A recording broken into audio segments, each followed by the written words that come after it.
Добрый день, дорогие телезрители! А с вами, как всегда, Лада Матвеева и, конечно же, передача «Достояние». Ежегодно, начиная с 1994 года, отмечается День свободы печати. А что мы вообще знаем о СМИ? Востребована ли профессия журналиста в настоящее время? Об этом и о многом другом мы поговорим с интересным человеком, с мастером пера Ефимовым Петром Ивановичем. Петр Иванович, здравствуйте. Здравствуйте, Лада. Нашу беседу мне хотелось бы начать с вопроса. Как вы решили, что журналистика – это то, чем вы хотите заниматься? Вопрос очень интересный. Я сначала и даже и не думал о журналистике. А как все это происходило? Я учился в школе, жил в деревне. Сам я родом из Красноармейского района. Есть такая деревня Ян-Мурзино. Родился я и вырос в семье колхозника. Вот когда я учился в 5 классе, написал одну маленькую статью в районную газету Красноармейского района. А какая же была эта заметочка? Около нашего дома был общий колодец. И этот колодец развалился. Ну как, все черпали воду, а никто не хотел ремонтировать. И вот я, маленький юноша, можно сказать, написал заметку об этом колодце, что он развалился, пришел в негодность, и никто его не ремонтирует. Написал эту заметку. Заметку мы напечатали в газете, районной газете. Я был очень рад этому. Но дело не в том, что только материал напечатали, а потом этот колодец отремонтировали. И в ремонте этого колодца принимали и мой папа, и я сам помогал. Так что вот это была моя первая заметка в газету, районную газету. А потом, когда я школу кончил, я поступил учиться в Чувашский государственный педагогический институт на факультет биологии и химии. И я особо-то и не думал, что я буду журналистом, но тяга к русскому языку, писать статьи, заметки, корреспонденция у меня всегда была. Когда я учился в институте, я писал заметки в вузовскую газету. Вузовец называлась газета. После окончания педагогического института меня направили в Канарский район работать учителем химии и биологии. Оказался я в деревне Новые Челкасы Канарского района. Это там была средняя школа.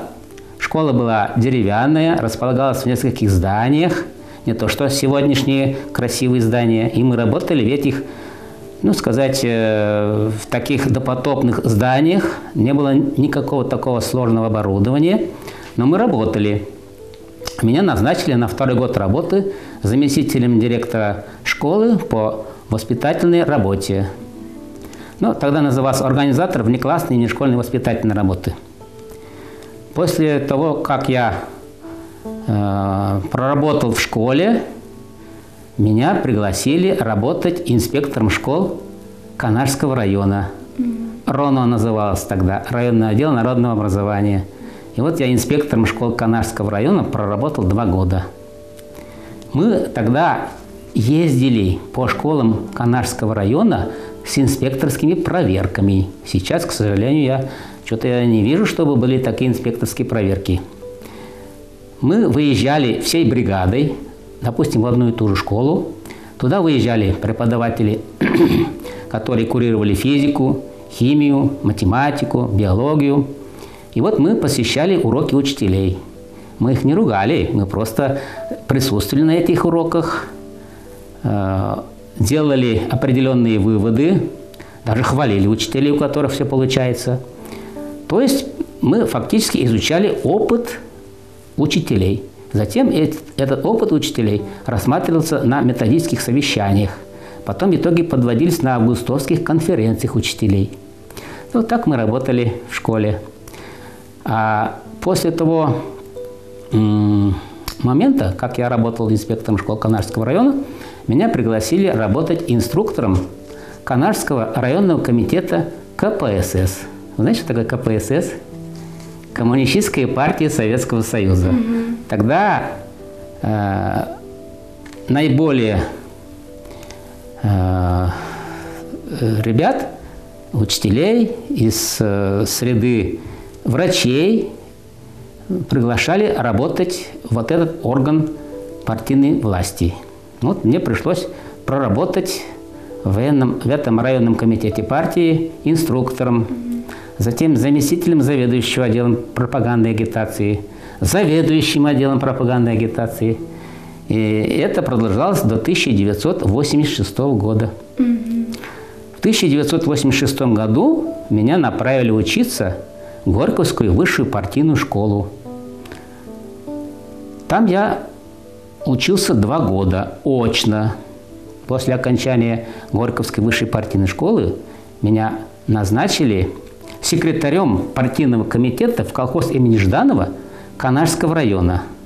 А колхоз имени Жданова – это сегодня колхоз, сейчас не колхоз, наверное, СКПК Урюм. Это знаете, где Урюм? Нет. Нет, да? Нет, ну, да. как-то посмотрите и можете даже по карте посмотреть. Это в сторону по Ульяновской дороге, в сторону Яманова. Вот там есть колхоз Урюм. Ну, а после того, как я там проработал немного, меня опять взяли в Канашский городской комитет партии и назначили на должность заместителя заведующего отделом пропаганды и агитации. А вот уже в июне 1989 года меня направили работать в редакцию газеты «За коммунизм». Вот с этой даты как бы у меня начинается полная журналистская деятельность. Я тогда был не искушен в журналистике, естественно. Опыта не было, но были товарищи старшие, помогали.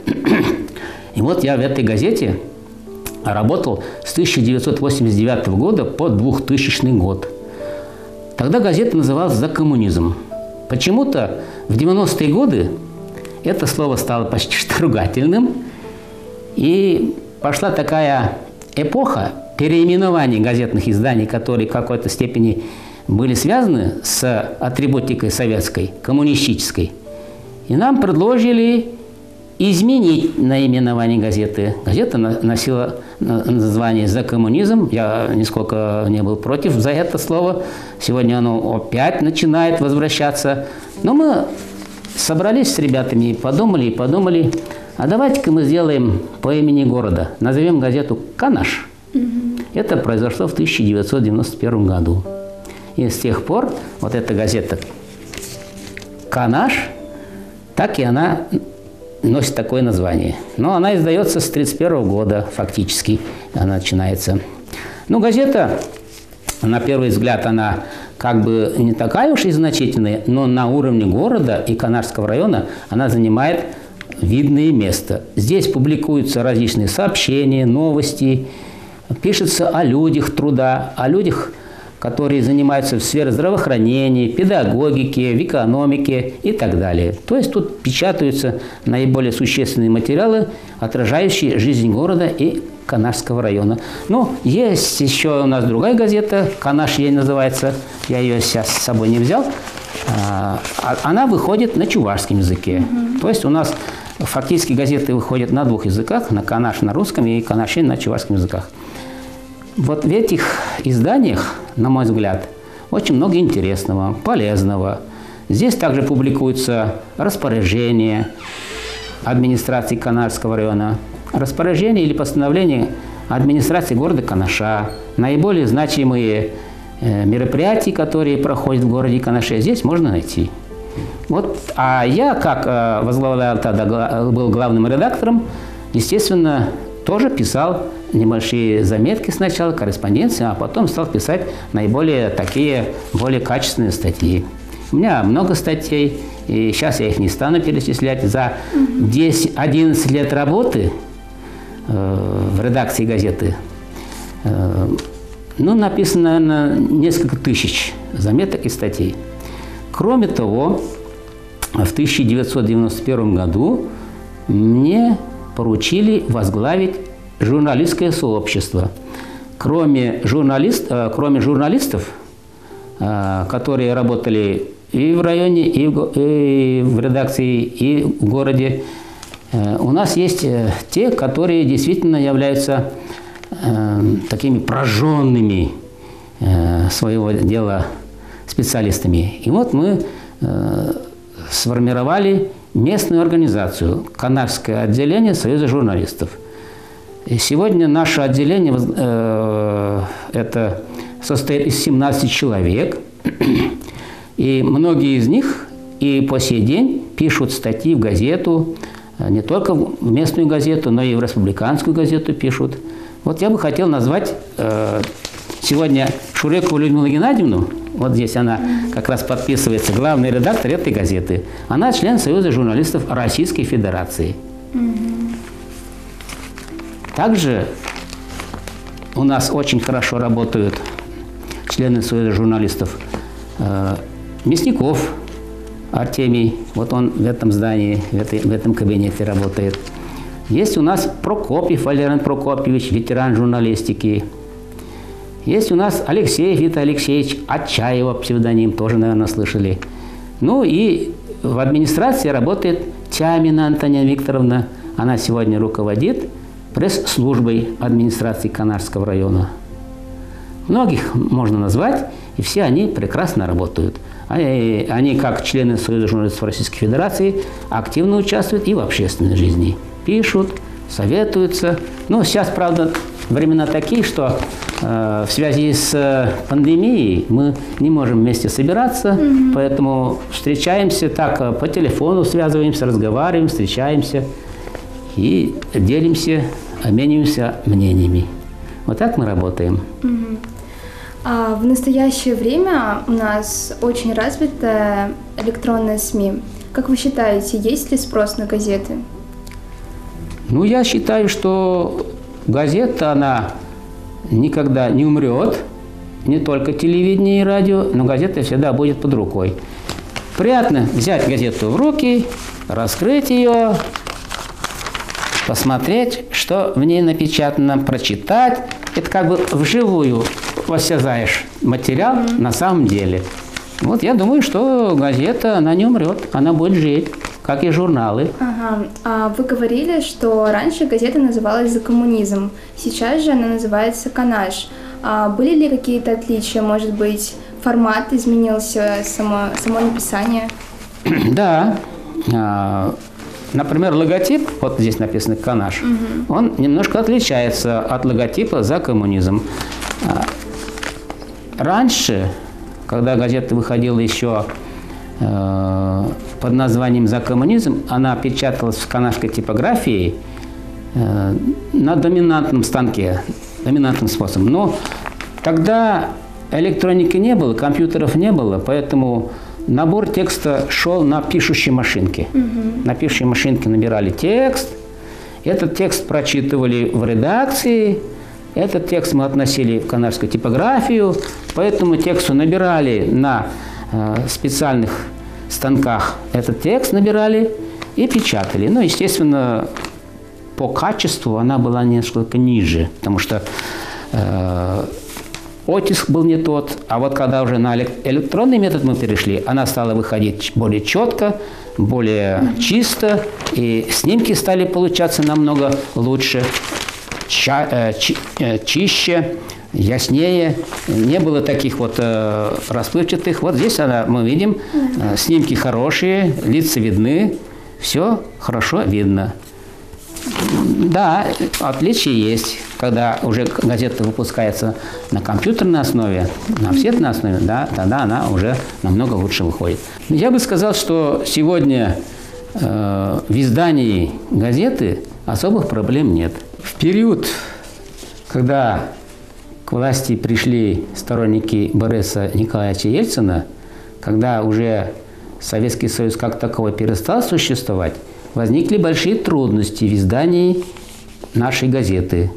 А в чем же заключалась эта трудность?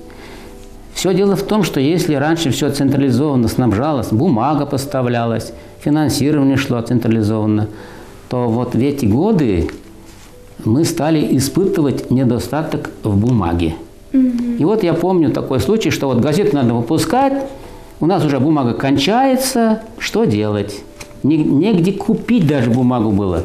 Поэтому мы снарядили целый большой грузовой автомобиль до Сыктывкара. И оттуда везли бумагу. Вот. Также нужны были пластины, краски для того, чтобы газета выпускалась. Тоже командировали своих сотрудников в Казань, например. И вот они на поезде, на электричке таскали эти пластины и привозили. Но, тем не менее, выходили из положения. Не хватало денег. Давали векселя, бартеры. Мы все это обменивали на другие товары. Потом покупали бумагу, пластины и другое сырье, и другое оборудование для того, чтобы газета выходила своевременно. Вот так жили. Но сейчас насчет этого хорошо. Сейчас нормально все. В типографии все доставляется, бумага есть, оборудование есть, никаких проблем. Такие были трудности. Ага. А сколько раз выходила газета? Газета выходила 3 раза в неделю, а сейчас она выходит 2 раза в неделю. А как вы считаете, профессия журналиста востребована в наши дни? Я считаю, что профессия журналиста, она очень востребована. Дело в том, что журналист – это, я считаю, как бы санитар общества. Кто, как не журналист, будет отмечать те какие-то недостатки, которые нужно изживать? Или кто, как не журналист, отметит такого самого настоящего трудолюбивого человека, героя социалистического труда, допустим, или простого работника, простого рабочего, простого сельхозпроизводителя. Если нет журналистики, то, я считаю, общество уже без очков, без чего слепым становится. Журналист – это как бы открывает людям глаза на какие-то особенности. Если есть недостатки, почему бы не написать об этом? Если есть хорошие, почему бы не написать об этом? Так что журналистика, она востребована и будет в дальнейшем существовать. А какими качествами должен обладать журналист? Прежде всего, журналист должен быть честным не только с самим собой, но и с кем он разговаривает. Надо все объективно оценивать обстановку, с человеком беседовать, знать его, о чем он говорит, обмениваться мыслями, консультироваться по тем или иным вопросам. Ну, просто-напросто нужно быть справедливым и объективным. И потом все это отражать в печати. За вашу профессиональную деятельность у вас явно есть какие-то награды. Не могли бы вы рассказать о них? Да, есть. У меня их много. У меня есть почетная грамота Президиума Верховного Совета Чувашской Республики, почетная грамота Госсовета Чувашской Республики, почетная грамота ведомственной Министерства информации и печати, диплом Союза журналистов и много-много других. Немало материалов я написал о работе пожарной службы города, за что меня наградили медалью 20 лет МЧС России.